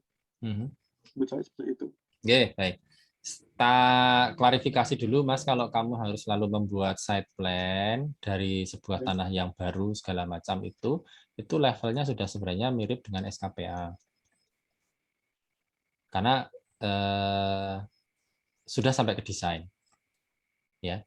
Nah, sementara SP ini sebenarnya belum sampai ke desain. Tetapi kita boleh melakukan pendekatan. Kalau tadi ada research based design, sekarang kita akan balik. Research kita adalah design based research. Jadi Mas Arfian itu melakukan research dengan pendekatan desain. Jadi artinya apa? Desain-desain yang harus dikembangkan ini nanti harus dites, Mas. Jadi bukan hanya sekedar membuat desain bahwa saya punya gagasan seperti ini selesai, enggak. Jadi ini yang lalu harus diverifikasi apakah desain ini betul atau tidak. Apakah ini sesuai dengan pedoman atau tidak. Kalau tidak sesuai, bagian mana yang lalu harus disesuaikan dan seterusnya. Ya, jadi ini harus dites. Nah, kita terus terang untuk seminar penelitian di UMS pendekatan ini belum banyak gitu ya, atau mungkin belum pernah ada saya boleh bilang. Nah, makanya kita mengembangkan di Stupa 7 ya. Stupa 7 itu adalah design based research ya, research based design. Kita mencoba mengembangkan di dalam Stupa 7. Nah, sementara yang di SP ini kalau mau disusun ya dibalik design based research. Nah, memang ada beda karena kalau di dalam Stupa 7 itu adalah output-nya desain, tetapi dia harus berdasarkan pendekatan research. Nah, sementara SP ini adalah pendekatannya adalah research, tetapi boleh menggunakan elemen-elemen desain yang lalu kita teliti gitu ya. Tapi apapun itu ya, ini komplikasi ini sekiranya tidak perlu diperhatikan gitu ya, rasa mumet kuise, tapi saya akan lalu ke sini. Kalau akan hanya melihat satu perumahan saja, ini menjadi agak sulit. Karena Mas Arfian mungkin mengkaji di dalam satu dampak lingkungan itu hanya untuk satu perumahan. Kalau saya sarankan minimal 2, Mas. Ya. Minimal 2 untuk dikaji dampak lingkungan itu. Nah, tetapi saya khawatir justru nanti Mas Arfian untuk mencari data ini seperti apa caranya. Karena kalau itu perumahan yang belum dibangun atau sedang dalam proses membangun, Mas Arfian akan bisa melihat kaitannya dengan dampak lingkungan itu dari dalam tahap proses, baru dalam tahap proses saja bisa dilihat kan. Nah, tetapi mungkin akan sulit pada saat Mas Arfian meminta perizinan untuk melakukan penelitian itu di dalam di perumahan-perumahan itu. Mereka mungkin akan keberatan. Ya, karena akan melihat lah anggonku kurang sesuai karo dampak lingkungan, atau konsekuensinya apa, mereka akan kemungkinan takut. Tapi ini belum tentu juga loh ya, saya hanya memberikan ilustrasi kemungkinan terburuk kalau mereka nanti akan begitu. Tetapi ya di sisi yang lain, kalau kita mengambil perumahan yang sudah jadi, yang sudah selesai, sudah mapan begitu, nah lalu kita lihat dari dampak lingkungan itu, mungkin tidak bisa kita melihat dari sisi aspek proses pembangunannya, tetapi mungkin dari sisi perawatan bisa, dari elemen-elemen yang lain mungkin juga bisa. Nah, bagaimana untuk menggali informasi dari proses pembangunan ini, mungkin lalu akan bisa atau mungkin kita lalu harus mewawancarai entah itu kontraktornya atau desainernya atau penghuninya. Penghuninya mungkin tahu pada saat dulu proses rumah ini dibangun. Jadi kadang-kadang kan begitu, kita datang ke sebuah developer, rumahnya belum ada tapi kita sudah punya deal-dealan. Saya minta tolong dibangunkan dengan di sini, sehingga dia akan punya kesempatan untuk melihat rumahnya itu pada saat proses dibangun akan seperti apa. Ada beberapa yang seperti itu, tapi itu akan sedikit gitu ya. Intinya adalah di bagian proses ini tidak akan terlihat. Nah, Oleh karena itu ini menjadi agak sulit dalam konteks itu.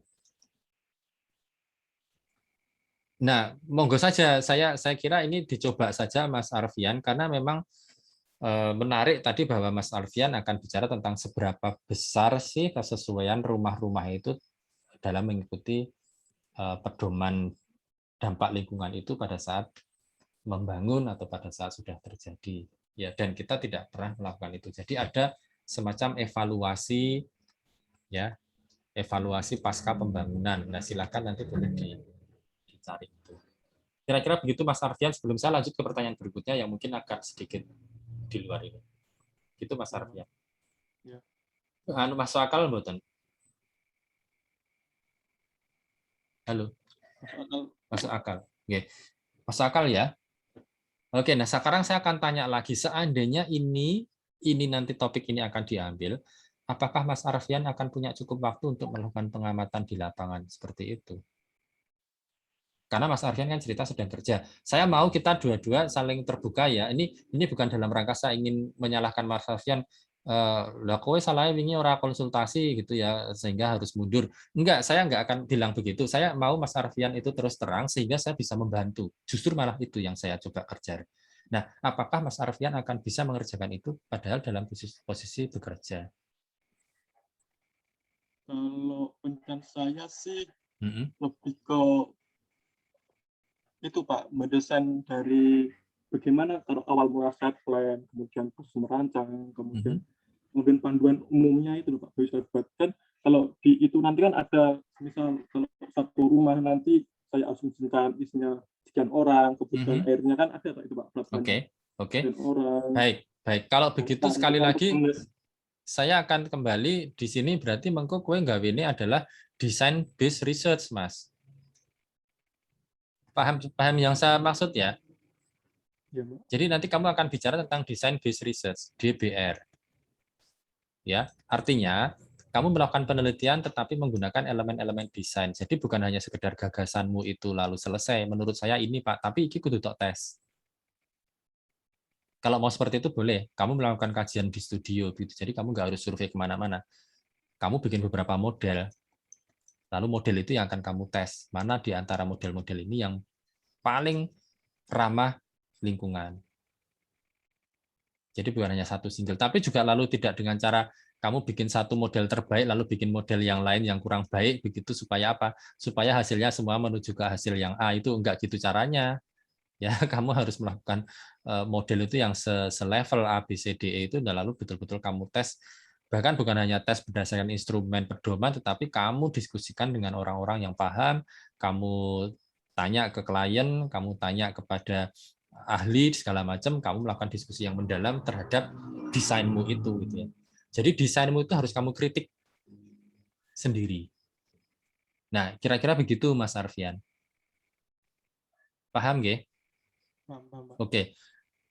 Kalau seperti itu lakukan ya. Saya artinya berarti saya tidak khawatir bahwa Mas Arfian akan bisa melakukan itu di sela-sela kerja. Kenapa? Karena kamu nggak harus survei ke lapangan. Tapi kamu tetap akan punya tugas untuk melakukan verifikasi terhadap desain-desain itu, harus melakukan kritik terhadap itu, harus melakukan evaluasi, assessment, dan sebagainya terhadap desainmu itu. Metodenya banyak. Ngaten nggih? Nah, pertanyaan saya yang terakhir, tapi Ki mohon maaf kalau Mas Arfian keberatan nggak apa-apa, saya tapi mau tanya, Mas Arfian kerja di mana sih? Di konsultan BUMN Pak, tempat saya. Jadi tempat PT saya dulu, terus saya lanjutkan sampai sekarang, udah 1 tahun. Udah 1 tahun ini. Sekarang kamu sedang ngerjain proyek apa? Atau kamu pernah ngerjain proyek apa saja? Kalau 1 minggu ini, kemarin saya ngejar DED perubahan Pak. Ada 5 paket jalan dan 1 penataan lahan. Itu karena perubahan, waktunya dikebut. Karena kalau dana perubahan itu kan nanti cairnya untuk kontraktor itu maksimal tanggal 17 Desember. Dan kalau jalan pengeluaran itu kan waktunya kan sangat lama sekali, menunggu umur bertahun. Akhirnya kan dikebut selama 1 tahun. Betul. Jadi ya pekerjaan jalan ya, bukan pekerjaan arsitektural ya? Arsitektural ada Pak. Apa? Ini yang sudah mau lelang itu penataan lahan eksterminal. Eksterminal, oke. Sebelum itu apa yang sudah pernah kamu lakukan? Sebelum yang eksterminal ini. Kalau sekarang ada Taman Murjo di Boyolali. Itu sekarang udah proses konstruksi. Oke, proses konstruksi. Ya, kamu terlibat nggak di proyek itu? Terlibat, Pak. Oke. Lah nek ngono ngopo kowe ra njupuk proyek itu sekalian aja untuk penelitian ini? Bingung, Pak, mau ambil apanya? Temanya apa gitu loh, Pak. Itu dia. Nah, makanya saya tanya pertanyaan ini terakhir supaya apa? Supaya kamu itu kerja sekalian sinau ngono loh, maksudku ki, daripada kamu bikin sesuatu yang lain yang kamu juga nanti harus kerja 2 kali. Lah mbok ya wis sekarang kerjaan itu aja dijadikan proyek penelitian. Ngono piye, Jal? Rak ya menarik toh? Saya dari awal juga tertarik, Pak. Kan karena ada taman juga, ada taman, ada arsitektural yang sekalian landscape-nya. Itu kan sesuatu yang menarik. Jadi itu, Mas, kalau mau seperti itu, marilah kamu sekarang melakukan penelitian itu tadi dengan pendekatan DBR, Design Based Research, ya, Design Based Research. Karena apa? Karena desainnya sudah ada. Nah, sekarang yang membedakan antara Design Based Research ini dengan hanya desain saja, kan desain itu kan saya tak tekoni Mas Arfian. Menurutmu desainmu desain yang sekarang ada itu sudah bagus atau enggak? Kalau bagusnya, kalau menurut saya sudah bagus, Pak, lumayan lah. Oke, sekarang apakah desain yang bagus itu sudah pasti akan bisa sukses atau enggak? Belum tentu, Pak. Nah, belum tentu kan? Itu tergantung penggunanya nanti. Nah, itu dia. Pengguna publik. Itu dia yang mau saya tanyakan. Bagaimana sekarang Mas Arfian bisa enggak menjamin, memberikan legitimasi terhadap desain yang sudah ada itu, bahwa desain kita tenanan mengko apik lho, bakalan sukses lho. Caranya piye? Nah, lakukan research terhadap desain itu. Nah, itu berarti setelah proses konstruksi jadi. Tidak lalu harus. Nah, konstruksi murung dadi kok nek kowe ngenteni iku dadak tahun ngarep meneh kowe juga SP meneh. Ya, lakukan dengan desain yang sekarang sudah ada itu. Nah, piye carane? Ya kamu bikin ya instrumen untuk ngetes apakah desain ini sudah oke atau belum. Nah, kamu mau kaji dari apa? Dari aspek apanya? Misalnya dari sisi fungsionalitasnya. Misalnya dari sisi keterterimaan oleh warga masyarakat atau tidak. Atau dari apa? Dan sebagainya. Nah, metodenya banyak, Mas. Kamu boleh melakukan wawancara kepada masyarakat pengguna di sekitar situ terhadap desain itu, mereka komentarnya apa. Atau kamu boleh melakukan expert judgment gitu ya, kamu bicara wawancara diskusi mendalam dengan ahli-ahli gitu ya. Mereka diminta untuk mengkritisi itu. Nah, kalau lalu mereka nanti melakukan kritik terhadap, ini kudune orang ngono, ini harusnya begini segala macam, apa yang harus dilakukan? Ya kamu bikin modifikasi terhadap desain ini. Jadi ini ada alternatif 1, kamu bikin alternatif 2, kamu tes lagi kepada mereka. Oh, ini seneng pora. Oh, ini kurang itu. Mereka bikin feedback lagi. Ada motif yang ketiga nanti didiskusikan lagi sampai dengan itu nanti ketemu hasilnya final. Nah, proses ini adalah riset sebenarnya.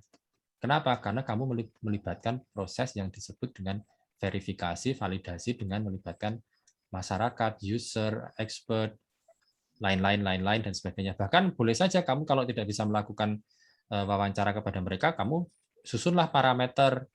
Misalnya tadi parameter apa? Parameter dampak lingkungan yang kamu tadi bilang itu. Nah, apakah dari proses desain itu atau proses pengerjaan? Nah, kan sekarang sedang proses pengerjaan nih, proses konstruksi. Apakah proses konstruksinya itu mengikuti kaidah-kaidah dampak lingkungan ini atau tidak, ramah lingkungan itu? Ngono, Mas. Piye nek ngono kira-kira? Bisa jadi, Pak. Wis dadi toh? Saya pikir nanti ya desain jadi, terus nanti penggunanya itu dikasih kuesioner. Misalnya begitu. Misal dari pihak GPU nanti kita kuesioner. Apa. Jadi tidak harus bangunan yang belum terbangun, tapi bisa jadi bangunan yang sudah ada bentuknya. Enggak, makanya tadi saya bilang ini adalah desain based research. Tapi desain itu ada yang desain masih desain ya, tapi ada juga desain yang sudah terbangun kan ada. Nah, mau yang mana? Ya dalam proses ini kan kamu sebenarnya lalu melakukan kajian terhadap desain ini dan ini memang kajian akademis. Biarkan aja desain ini dibangun, biarkan aja, tapi kamu melakukan kajian lebih lanjut untuk kepentingan akademis saja gitu ya, bahwa desain ini benar-benar baik itu ya. Kalau tidak baik, bagian mana yang bisa diperbaiki. Jadi melanjutkan pekerjaan yang sebenarnya sudah diselesaikan oleh konsultanmu itu. Itu saya kira kamu nggak perlu kerja yang lain. Udah kamu sambil ngantor, sambil kerja, sambil menyelesaikan laporan ini, ngono loh. Jadi ini ora usah gawe-gawean yang lain. Makanya ini saya tunda pertanyaan ini supaya, maksud saya menginginkan Mas Arfian selesai gitu loh. Ya, jadi yang tadi perumahan tadi itu bagus banget, tapi pertanyaan saya adalah apakah kamu punya waktu enggak untuk menyelesaikan itu nek kowe jadi akhirnya dadak meluangkan waktu yang lain gitu sebentar gitu ya, karena kamu punya kondisi khusus bahwa kamu sudah bekerja. Gitu kira-kira ngono ya Mas Arfian. Ya, Pak. Nanti kemungkinan minggu kalian ini kan setelah minggu nanti saya akan kirimkan proposalnya kepada Bapak nanti gimana tanggapannya nanti. Saya bilang bukan lalu harus proyek yang ini ya. Bukan hanya proyek yang taman ya. Monggo mana saja yang kamu merasa nyaman untuk proyek-proyekmu di kantor itu yang kamu akan lakukan itu ya, yang kamu punya akses data, punya akses ke sumber resource-nya. Resource itu bukan hanya data ya, tapi terhadap orang-orangnya yang terlibat, terhadap lingkungan yang terlibat, tempat dia dibangun segala macam itu kamu punya kontrol yang keterlibatan yang kuat gitu ya. Mana saja terserah gitu ya, tidak harus ini jadi hanya contoh saja yang taman tadi kan hanya contoh. Ya, tidak harus dijawab sekarang, tapi saya akan justru sarankan Mas, wis gaweanmu kuwi wae tok teliti, bahkan misalnya kamu mau membuat evaluasi terhadap dampak lingkungan terhadap proyek-proyek yang sudah dikerjakan selama ini di kantor itu lakukan. Ya. Jadi dokumen-dokumen yang ada kamu bongkar lagi, kamu coba bikin instrumen parameter tadi, yuk kamu nilai sendiri, itu udah penelitian itu. Ya, tanpa kamu harus kerja yang lain. Ngono ora ya penak to Mas, tak goleke dalan kowe. Ya. Ning syaratnya kudu rampung. Nah, syaratnya rampung kowe kudu rajin. Iya, siap Pak. Oke ya. Oke, siap. Ada yang mau ditanyakan? Diskusi? Ya, cukup, Pak. Cukup. Ya, baik. Terima kasih Mas Arfian sudah. Mau Mas Arfian saya sarankan untuk anu aja ya. Integrasi dengan kerjaan ya. Oke. Ini tinggal 2 yang belum. Mbak Nadia dan Mas Saktiasa Gilang, monggo. Ini sudah 9:30 tapi nggak apa-apa, monggo. Mbak Nadia? Ya. Oke, silakan Mbak Nadia. Ada yang mau di-share screen boleh, kalau enggak juga nggak apa-apa. Nggak ada, Pak. Enggak ada, oke. Lanjut aja silakan. Gimana? Kemarin sebentar saya tanya dulu ke Mas Arfian. Mas Arfian. Iya, Pak. Oke, terkait dengan publikasi yang di Setia dan Rapi, kira-kira kamu gimana? Confident enggak? Kalau enggak apa-apa, kamu ujian di Januari aja. Tapi konsekuensinya tadi loh, konsekuensinya kamu harus bikin laporan lengkap kalau di Januari. Kalau nanti tema saya dan judul saya udah fix, dan diskusi dengan Bapak udah fix, nanti baru saya bikin keputusan. Dicoba dulu ya. Saya inginnya sih coba dulu, Pak. Dicoba dulu ya. Oke. Soalnya kuwi mau loh, nek kowe arep maju Desember kamu dapat diskon besar-besaran gitu loh. Nah, mari kita manfaatkan keuntungan itu. Oke, makasih Mas Arfian. Monggo Mbak Nadia, maaf terpotong. Oke, silakan lanjut. Jadi untuk SP kemarin ini yang di Google Form itu saya setor 2 judul, Pak. Yang pertama itu tingkat kecenderungan smart house sebagai rumah tinggal impian kaum milenial. Nah, jadi kan smart house itu kayak rumah yang menggunakan teknologi atau platform digital seperti itu, Pak. Oke. Nah, kecenderungannya milenial itu seberapa besar kepada smart house gitu, Pak. Kan kalau misalnya kita tahu keinginannya klien, otomatis arsitek juga akan mudah mewujudkan impian, mewujudkan keinginannya gitu Pak. Nah, untuk yang judul kedua itu penerapan konsep arsitektur hijau pada hunian dengan studi kasus Cendrawasih Green Residence di Kota Jember. Ya, jadi itu saya ingin mengulik bagaimana arsitektur hijau di Cendrawasih Green Residence ini, kemudian diselesaikan dengan GBCI itu Pak. Oke. Ada yang lain? Sudah. Ini kan kemarin kayaknya udah kamu pilih toh untuk yang di Stupa 7 itu? Ya, kalau yang Stupa 7 itu arsitektur hijau sebagai hunian untuk pasien COVID, Pak. Kalau yang ini tapi kan objeknya di lokasi yang sama kan? Green. Toh? Ya. Udah jadi terus yang kamu pilih yang mana SP-nya ini? Ya kalau boleh pilih yang nomor 2 aja. Ya sudah, bukan boleh atau tidak boleh. Ini kalau saya boleh semua kok. Kamu mau pilih yang mana boleh.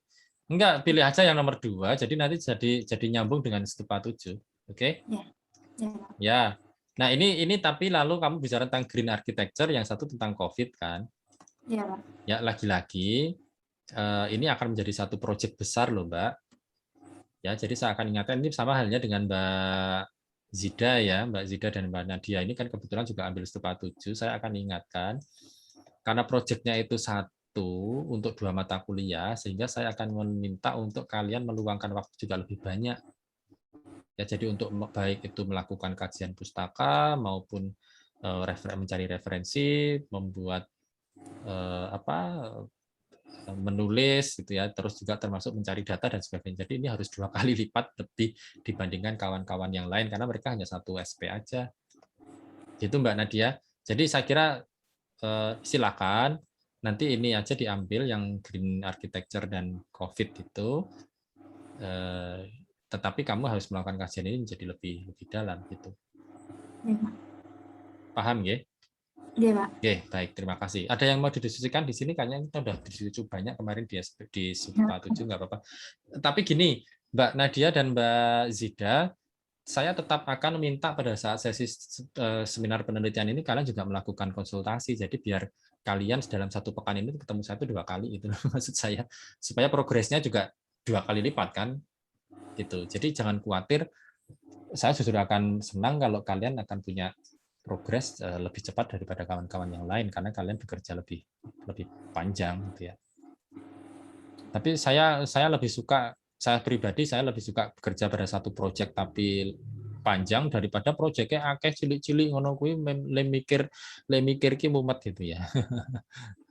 Lebih baik proyeknya satu tapi panjang gitu ya, menerus daripada proyeknya banyak kecil-kecil itu mumet. Ada yang mau didiskusikan Mbak Nadia? Sementara belum, Pak. Belum ya, karena kita udah bisa ngobrol banyak nanti di ini. Intinya itu nanti setelah ini kita akan diskusikan apa yang harus dilakukan berikutnya. Terakhir ini Mas apa mau kayak? Halo Mas Saktiasa Gilang. Iya Pak. Oh ada, oke baik. Monggo Mas. Kalau yang judul saya itu konsep desain universal terhadap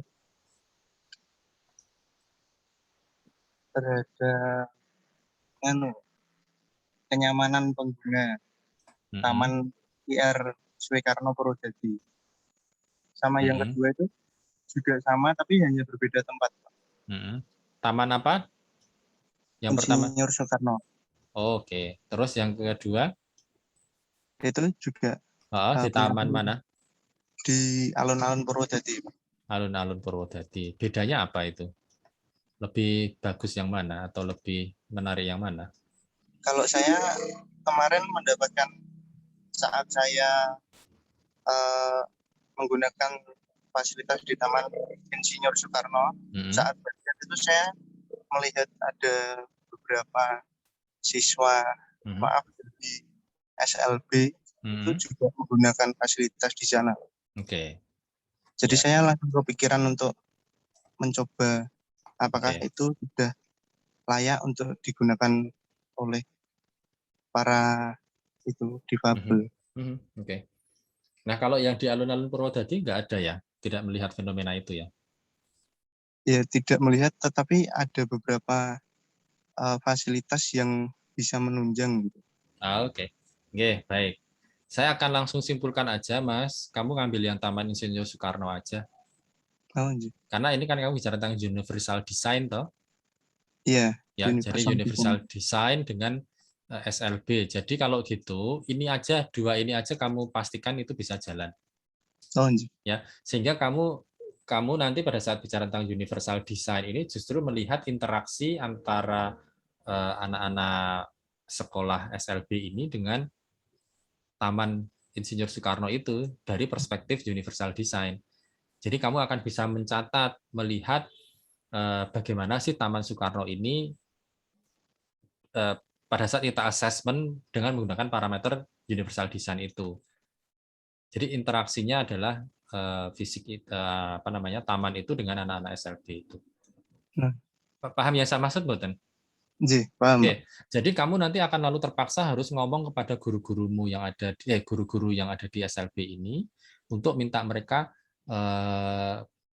jadwal kunjungan ke Taman Insinyur Soekarno itu kapan, dan kamu akan harus terlibat di saat mereka kunjungan ke situ. Kalau mereka nggak ada jadwal, kamu harus minta, Bu, saya punya penelitian seperti ini, boleh nggak saya minta tolong mungkin anak-anak suatu ketika dibawa ke sana, gitu ya. Tapi tolong dibuat bahasanya jangan seolah-olah bahwa kita saja yang butuh lalu mereka tidak diuntungkan ya. Oh ya, sebentar ya. Ya itu ya. Saya kira itu nanti tolong dipastikan ini terjadi di situ. Nanti kita akan diskusikan setelah ini. Oke, ada yang mau didiskusikan? Sampun, Pak. Sampun, baik. Mas, Mbak, baik, terima kasih. Yang pertama, saya akan minta kalian untuk yang pertama itu adalah mencari referensi. Ya. Referensi itu saya akan sarankan jurnal atau mungkin laporan, ya, laporan atau mungkin panduan atau pedoman dan sebagainya. Saya akan sarankan untuk jangan gunakan blog, ya, itu jangan. Website juga jangan, kecuali website dari institusional, misalnya dari PBB dan lain-lain. Dan juga jangan tugas akhir. Ya, kalau mau gunakan tugas akhir segala macam silahkan untuk bacaan awal saja, tapi kalian harus mencari langsung dari sumber-sumber seperti ini. Kenapa?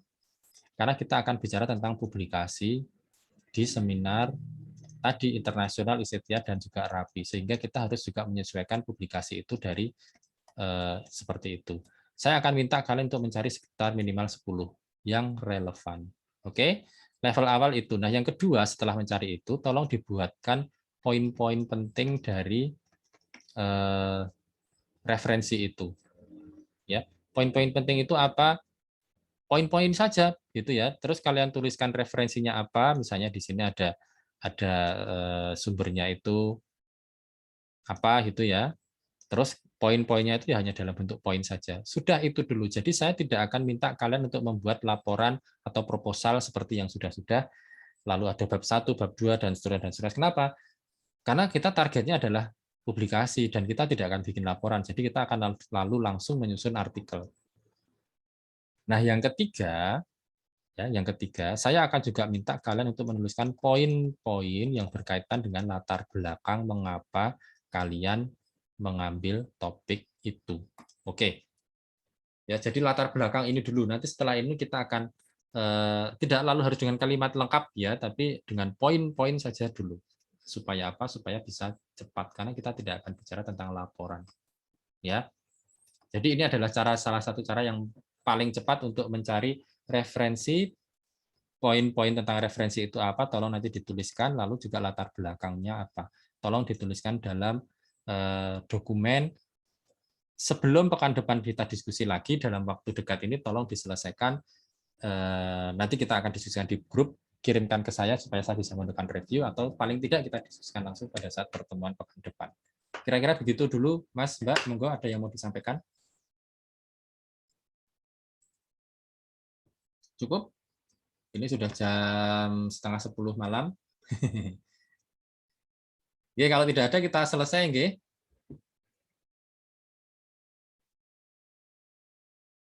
Clear? Oke. Oke, cukup ya. Nggak ada pertanyaan atau ada yang pertanyaan? Monggo, kalau tidak ada ya sudah.